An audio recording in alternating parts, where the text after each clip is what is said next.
All right, call the Kenosha County Legislative Committee to order for October 21st, 7 p.m. Let's do a roll call. Vice Chair Gasky here. Supervisor Garcia, Supervisor Kirby. Here. Supervisor Nez. Here. Supervisor Nordigan. Present. Supervisor Stocker. Here. Present. Youth and Governance, Stephanie Lagunas. Here. Did I say it right? Yes. All right. We got one more. And Michael Sandwich. Oh, and Michael said. You snuck in on. All right. Any citizens comments? Citizens comments? Citizens comments, seeing none, citizens comments, supervisors comments. Supervisors comments, seeing none, supervisors comments are closed. I don't have any comments either. We need approval of the minutes from the previous meeting. Move minutes. Been moved and seconded. Any other discussions, corrections, additions? All in favor? Aye. Opposed? Youth and Governance? Aye. All right. Sure, why All right, Mr. Cardamone, you're up. Thanks, you brothers. Keep in mind, we only have a half hour. So. not? Less than that now. I was gonna say, I'm a lawyer, I can't say good evening in less than half an hour. A little joke about only lawyers would turn in something that's 40 pages long and call it a brief. Good evening. Obviously, you've all been through this once before, for me, or at least once before for me specifically. I honestly sort of pride myself on thinking that this is one of the simplest budgets in the entire budget process to review. The entire budget is just shy of $950,000. 88% of that is what I consider to be fixed costs. Salaries, insurance benefits, et cetera. There's only about 11-12% that I have any say in terms of numbers that I submit, about $107,000. My requested increase over last year's budget is 0. And the entirety of the budget is only $16,804 over last year's budget. I'll just quickly do a rundown of sort of the main pieces of that budget, again, particularly the ones that I submit, but let's start with personnel. You may all remember that we have 6 people in the office, 4 attorneys, 2 support staff. If you look at the organizational chart, it references that we have, quote, 5.7 FTEs, and that's because 0.15 of one of the attorneys and one of the support staff is just charged to a different unit. They are our primary liaison with our insurers. They work with the liability stuff, and so just a portion of their time gets charged to that different account. Legal fees, again, we spoke about this at some length last year. It's the same request as last year. We retain outside counsel for a number of reasons. Some of them are conflicts, either actual, potential, or perceived. If they're specialized matters, if they're time sensitive. Recently, John Moyer in our office was dealing with a situation that needed some input related to a Army Corps of Engineer project and what that was going to mean for the property owners, and was it going to be a special, and you know, even my eyes glazed over at that point. And so we had someone with some specialty and expertise who could advise us, so we could advise appropriately. Also, when there are matters that are more complex or time consuming, I'm not telling anything out of school when I say the world is just getting more litigious. It's also getting more complicated.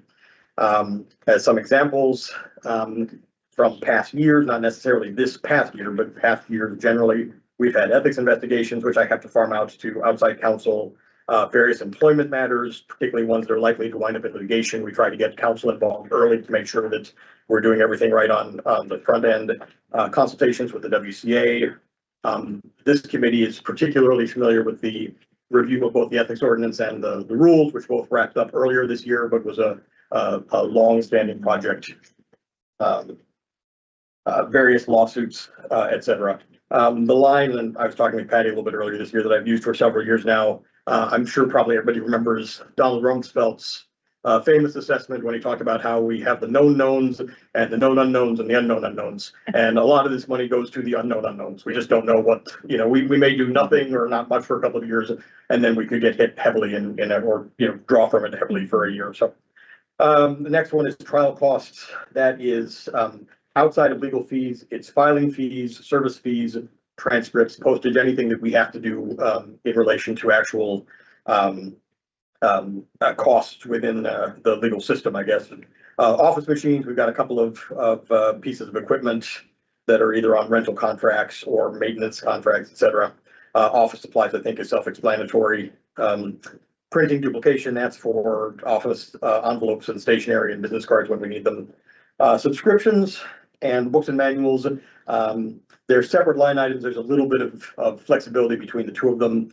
Subscriptions is primarily our online legal research resources and state bar legal materials. We've also added in the past couple of budgets an online ordinance update that finally launched this year. It had been several years in the making. I don't know if you've gone, but if you go now to the ordinance page through my office's website, it's more interactive, it's more user-friendly. It used to be literally a PDF, so that every time we changed something, poor Michelle had to like print out a new one, get it in there, and now it's much more more comprehensive. So that's been added to subscriptions. Books and manuals is primarily physical legal research resources. Again, there's some overlap with subscriptions, and that's the one area where there was a cut. Everybody was asked to try and find some area where we could make some cuts.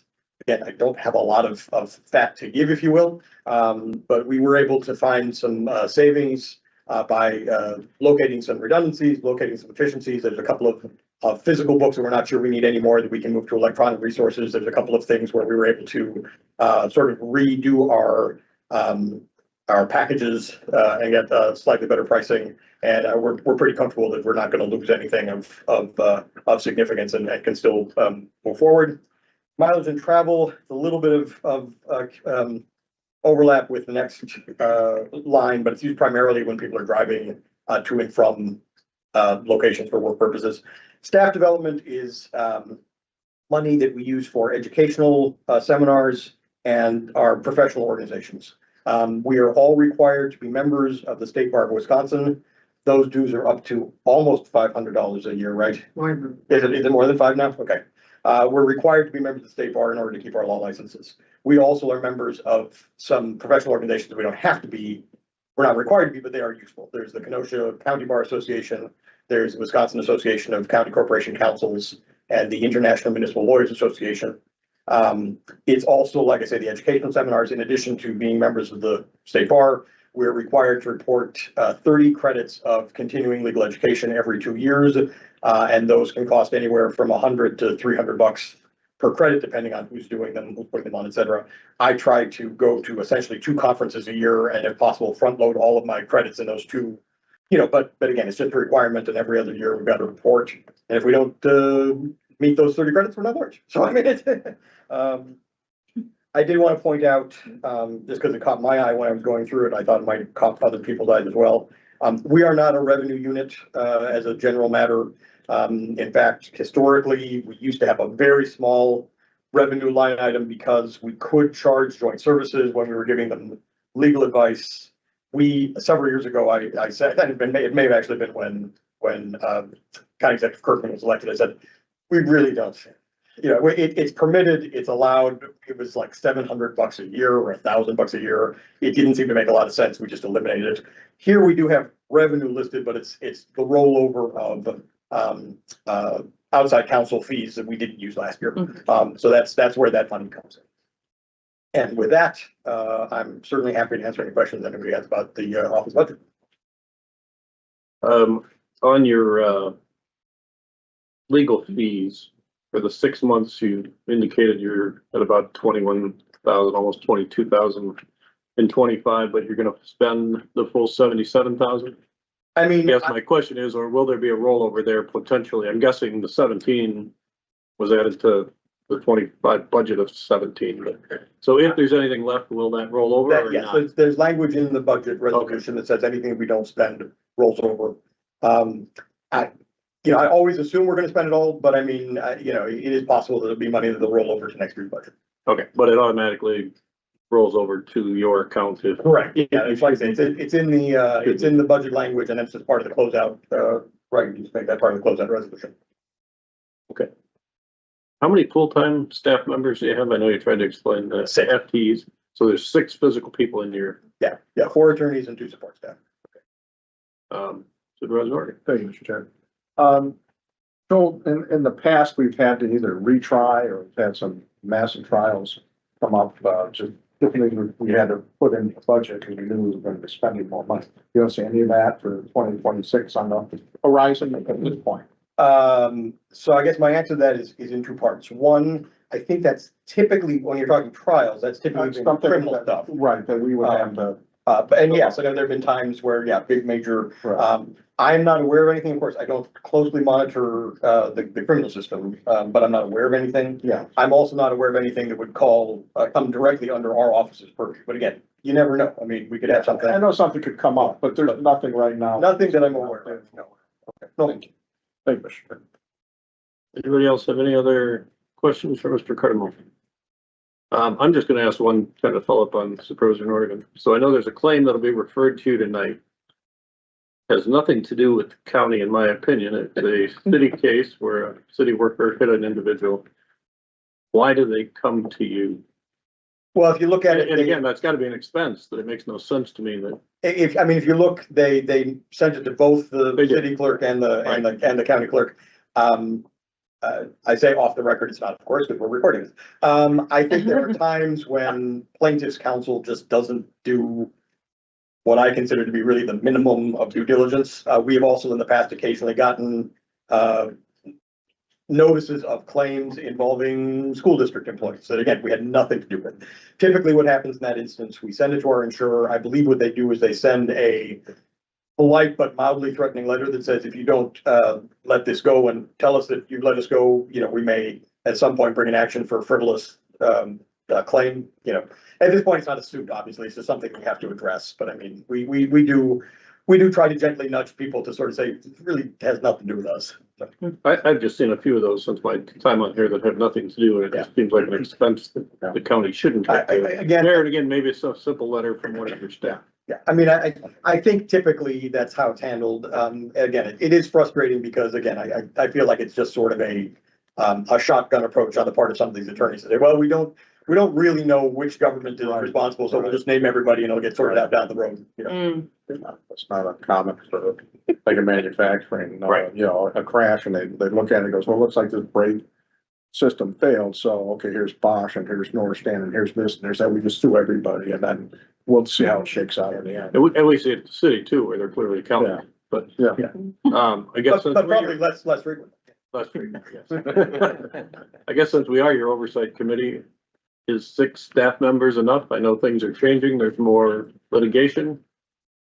This is your chance, again, I understand budgets and I understand things put on you, but, I I think as a committee, we should hear it from you. No, I think at this point with the work that we have and the responsibility that we have, I'm very comfortable with the staff. It has been at 6 people, again, 4 attorneys, 2 support staff.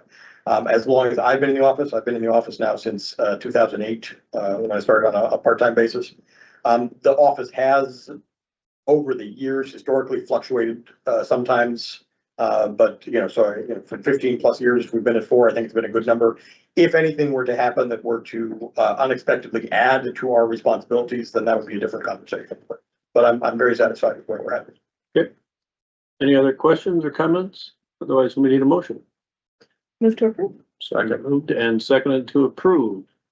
Any other discussion? Youth and governance. How do you vote? All right, committee? Aye. Any opposed? Passes unanimously.